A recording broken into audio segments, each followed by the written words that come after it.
Você já utilizou o indicador MACD ou MACD para operar tendências?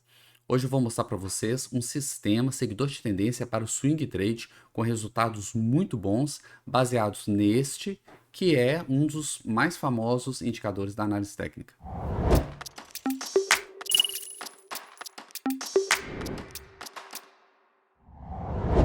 Olá, amigos traders e investidores, sejam muito bem-vindos ao canal Conte Investimentos. Meu nome é Daniel e hoje eu vou apresentar para vocês um sistema de trend following, ou seja, um sistema seguidor de tendência para swing trade baseado no indicador MACD ou MACD, que é um dos sistemas mais populares e mais conhecidos da análise técnica. Esse sistema ele foi desenvolvido pelo próprio criador do MACD, que é o Gerald Apple.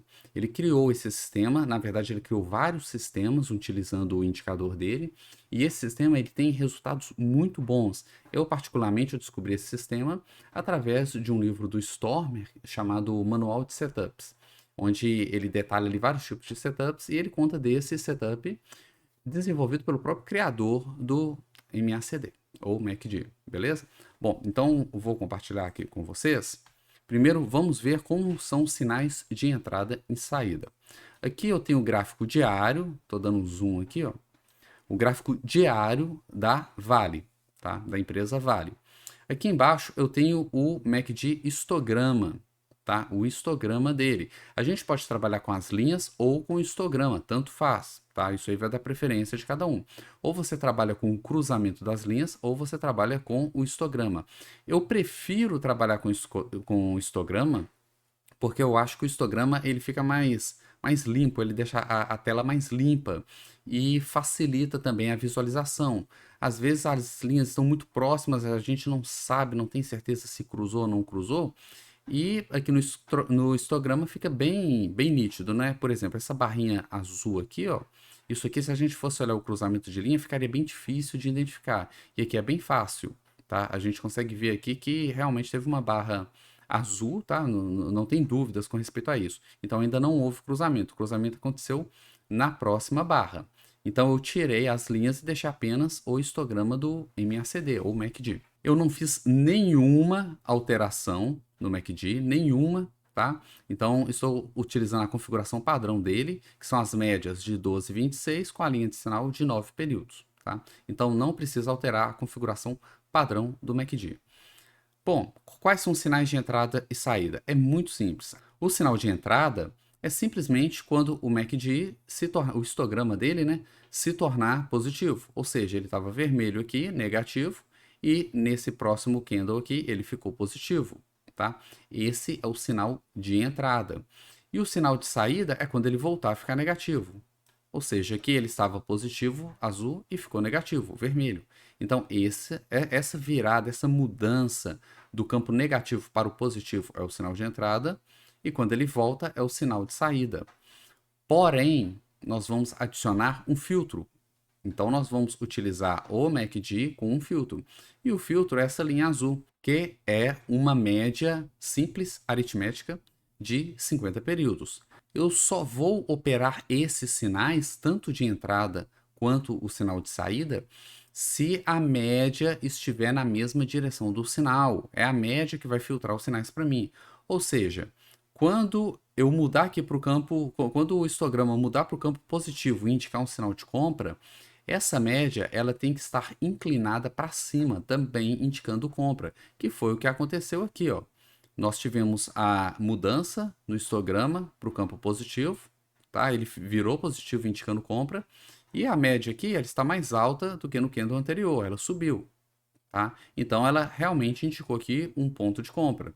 Então eu posso entrar no leilão de fechamento desse dia, tá? No fechamento desse candle ou na abertura do candle seguinte. Como eu prefiro colocar as ordens à noite, com tempo, com calma, para serem executadas no leilão de abertura do candle seguinte, eu fiz o backtest baseado na abertura do candle seguinte, tá? Então nós entramos aqui na abertura do candle seguinte e esperamos o sinal de saída. Podemos ver que aqui apareceu um sinal de saída, o histograma virou para baixo. Porém, não foi confirmado pela média, porque a média continua para cima, continua ascendente. Por causa disso, eu não vou encerrar a operação, eu vou continuar posicionado. Então, vou afastar o zoom Percebemos que aqui o histograma virou novamente para compra. Aqui eu não vou fazer nada, porque eu já estou comprado no ativo. Apenas vou manter a minha posição.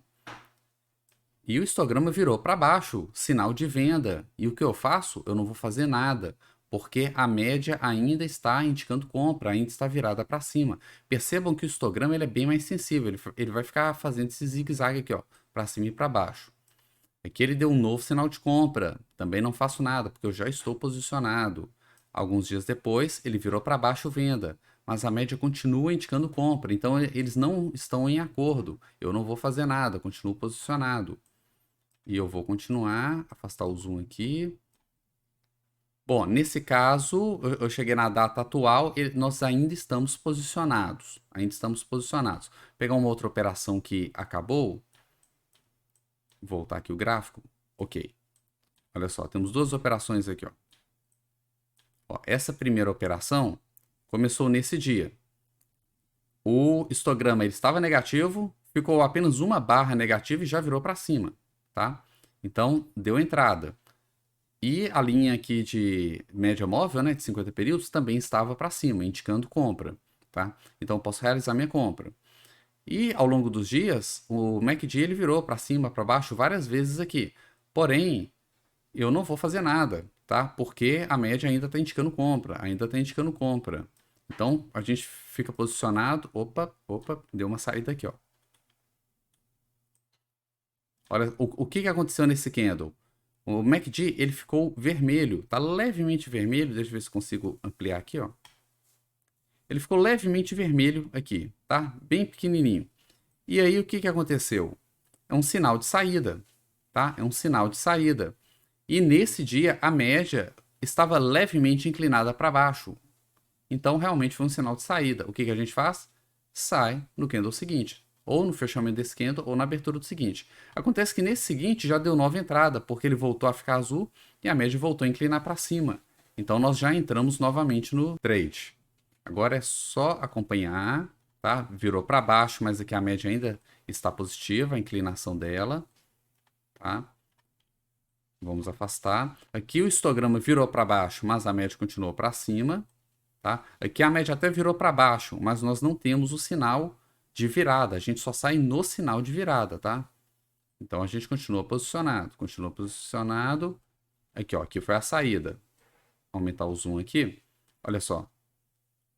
O MACD virou para baixo, ficou negativo. E nesse dia, a média virou levemente para baixo. Tá? Inclinou levemente para baixo nesse candle. Então nós saímos no candle seguinte.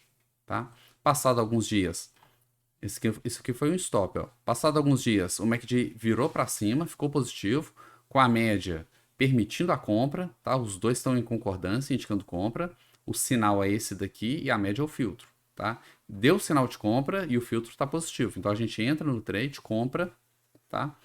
E 3, 4 dias depois virou para baixo, o MACD virou, ficou negativo. E a média também virou para baixo, está para baixo, indicando venda. Então nós vamos sair. Podemos sair no fechamento desse candle ou na abertura do candle seguinte. Então, em resumo, é bem simples. Nós vamos seguir os sinais do MACD histograma ou cruzamento das linhas, que é a mesma coisa, tá? Basicamente, o histograma está medindo a distância entre as duas linhas do MACD. E nós só vamos entrar ou sair nesses sinais se a linha da média móvel estiver na mesma direção, no mesmo sentido. Ela tem que estar inclinada para cima na compra e inclinada para baixo na venda. Se não tiver, não fazemos nada, tá? Então é bem simples aqui a aplicação do setup. Aqui nessa tabela nós podemos ver um compilado do backtest de todos os papéis do IBXX, da composição atual do IBXX. É um backtest de 10 anos. Eu vou colocar aqui as características do backtest, os parâmetros que foi feito o backtest.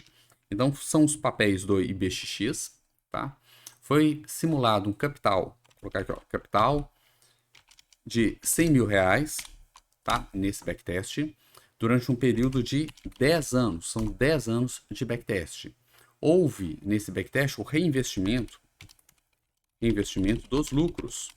Então, todos os lucros foram reinvestidos a cada trade nesse backtest. As entradas foram feitas com 10% do capital total. Tá? Esse primeiro capital é o capital inicial. Isso é um backtest de carteira, isso é diferente daquele backtest que a gente faz ativo por ativo. Isso aqui é uma simulação de uma carteira de investimentos. Então, como é que funciona? Nós temos aqui 100 mil reais de capital inicial e cada vez que algum papel da entrada, e nesse caso foram todos os papéis do IBXX, tá? Papéis do IBXX, cada vez que algum papel do IBXX dava uma entrada, nós entramos com 10% desse capital. Obviamente, a gente só vai ficar posicionado em 10 papéis, porque a gente está entrando com 10% em cada um. Mas acontece que à medida que nós vamos conseguindo lucros nas operações, esse capital ele vai subindo. De 100 ele vai para 110, 150, e a gente sempre vai entrar com 10% do capital atual. Então as entradas vão ficar cada vez maiores, tá? Então é uma simulação de uma carteira. E o custo, eu considerei apenas os emolumentos, tá? Que foi 0,04% por operação, tá? Ou seja, cada operação completa, ela custa 0,08, porque tem uma operação de compra e uma operação de venda, tá? São dois trades ali que são feitos. Então, na verdade, no final das contas, isso aqui vai dobrar de valor. Tá? Esse foi o custo, que é a taxa de liquidação e os emolumentos da bolsa. É um custo que não tem como fugir dele. Tá? Agora, corretagem, tem gente que não paga corretagem, tem gente que paga corretagem muito alta. Eu mesmo pago R$ 4 de corretagem na minha corretora. Então, assim, cada pessoa, o que ela faz? Se ela quiser saber o custo total dela, o que ela faz? Ela pega o total de operações do backtest e multiplica pelo seu custo de corretagem. Aí você vai saber de fato quanto que a corretagem vai tirar do seu sistema, caso você pague corretagem, né? Se você não pagar, então é isso aqui mesmo, tá? Esse aqui é só o custo operacional, o custo Bovespa, tá? Esse é um custo que realmente não tem como você sair dele. Esse aqui foram os parâmetros. E o resultado é essa tabela. Essa tabela é um resumo do backtest de todos os papéis. Eu já exportei esses dados para o Excel, porque o que me interessa aqui é o seguinte, eu vou organizar aqui essas colunas. Eu tenho essa coluna aqui do percentual. Eu vou selecionar essa coluna e eu quero inserir um gráfico, que é um gráfico de colunas, que é esse aqui mesmo. Gráfico de colunas, tá? Com o retorno de cada papel no período, tá? É o retorno, vou colocar aqui, ó, retorno, é o retorno percentual. Então ele me mostra quanto que cada papel me retornou nesse período de 10 anos, qual foi o desempenho de cada papel. E eu tenho que aproximadamente que 55%, 54% dos papéis tiveram retorno positivo, ou seja, me deram lucro nesse sistema, tá? Enquanto que um pouco menos da metade me deu um retorno negativo. Isso aqui eu já não gostei nesse sistema, tá? Eu prefiro sistemas que você tem ali 70, talvez até 80% dos papéis com retornos positivos, tá? Isso mostra que aquele sistema ele é mais robusto, tá? Esse aqui é um número baixo. Isso aqui sozinho não tira a credibilidade do sistema, tá? Mas é um ponto negativo, tá? É um ponto que eu considero muito importante. Eu vou arredar aqui. Muitas vezes o gráfico não aparece inteiro. Então, olha só. É claro que mesmo o pior papel, ele teve um retorno negativo bem pequeno comparado com o lucro do melhor papel, né? Então, realmente, no todo, né, quando a gente soma tudo isso, a gente tem um retorno bastante positivo, tá? Mas, de fato, o percentual de papéis que fecharam negativo no período não me agradou. Embora os valores foram bem pequenos, né? Bem modestos aqui, né? As perdas, né? Bem modestas comparados com os lucros, né? Os lucros realmente foram bem altos. Bem interessante isso. Bom, esse é o resultado individual, comparando os resultados individuais. E o backtest de carteira que eu fiz? Nós temos o resultado aqui, ó. Essa é a curva de patrimônio, tá? A curva de capital do backtest de carteira, seguindo todos aqueles parâmetros que eu mostrei para vocês, tá? Esses parâmetros aqui, ó, tá? A única diferença desse backtest para os backtests individuais é que lá eu não tenho essa divisão em papéis. Para cada papel nós entramos com 100% do capital, tá? Essa é a diferença. Agora aqui no backtest de carteira é 10% para cada papel. E nós tivemos essa curva de capital no período, nos últimos 10 anos. É uma curva muito bonita, muito interessante. A gente vê que no período do bear market o sistema ficou aproximadamente no 0 a 0, sem sair do lugar. Depois tivemos o período de bull market, onde o sistema performou muito bem. E mais recentemente, principalmente por causa daquela queda do segundo semestre de 2021, nós tivemos aqui o sistema sofrendo aquela queda, né? Tivemos aqui um drawdown aqui no nosso sistema. Mas é uma curva que chama bastante atenção, porque ela é uma curva estável, bastante estável, inclusive, tá? Não é um sistema que dá muitas operações, que dá muitos trades. Nós tivemos aqui, nesse backtest, 268 trades. Eu já vou mostrar para vocês aqui, ó. Foram 268 trades na carteira, no backtest da carteira. Individualmente, se for somar todos os papéis, dá muito mais que isso, tá? Mas na carteira foram 268. Tivemos uma rentabilidade de 385%. É uma rentabilidade muito alta, tá? Até porque a nossa bolsa, né, o Ibov, nesse mesmo período, ela rendeu em torno aí aproximadamente 80 a 90%. Então foi uma rentabilidade assim que bateu de lavada o Ibov, tá? Venceu fácil o Ibov. Nós tivemos um drawdown aqui de 21%, 21,7% a 22% arredondando, que é um drawdown mediano. Taxa de acerto, 40, arredondando aqui, 42%, que é normal para um seguidor de tendência. Seguidores de tendência geralmente têm taxa de acerto de 50%, até menos do que isso. E o payoff bem alto, né? O payoff de 3,57%. Ou seja, cada ganho, cada operação de ganho, ela ganha em média 3,57 vezes o que se perde no stop. Então é ganhar muito quando ganha e perder pouco quando perde no stop, tá? Isso é característica de seguidor de tendência, taxa de acerto baixa e payoff alto, tá? E para quem gosta também de ver a expectativa matemática, 0,91, tá? Expectativa matemática da lucratividade. Se você gostou do vídeo, deixa um comentário aqui embaixo para eu saber e não esqueça de curtir o vídeo. É através das curtidas que eu sei quais são os assuntos que mais interessam vocês e eu dou prioridade para esses assuntos. Gravo mais vídeos sobre esse tipo de assunto. Lembrando que esse vídeo ele faz parte de uma playlist com vários outros sistemas, vários outros setups de swing trade. Eu vou deixar o card aqui, é só clicar lá e tem dezenas de sistemas lá de todos os tipos, usando vários tipos de indicadores diferentes. Então é só clicar no card que tem muito material bacana lá, que eu garanto que você vai gostar. Por hoje é isso e até a próxima.